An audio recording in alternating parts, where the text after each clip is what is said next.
শিশুরা এখন খেলাধুলা শেখে না, শেখে কিভাবে গেমে শত্রু মারতে হয়।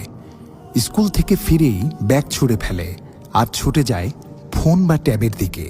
প্লে স্টেশনে যুদ্ধ, স্ক্রিন জুড়ে আগুন, গুলি, রক্ত। শত্রুকে মারে, নিজে মরে।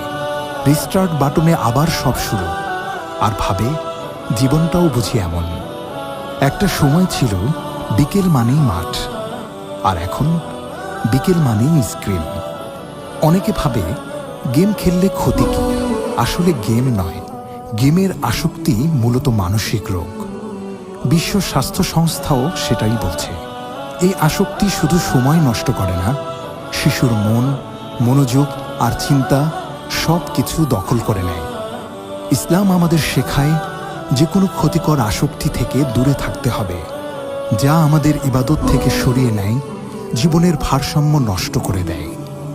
গেম শিশুদের নিয়ন্ত্রণে থাকলেও একটা সময় শিশুরাই গেমের নিয়ন্ত্রণে চলে যাচ্ছে। গেমের ইন্টারফেসও সাজানো হয়েছে ঠিক একইভাবে।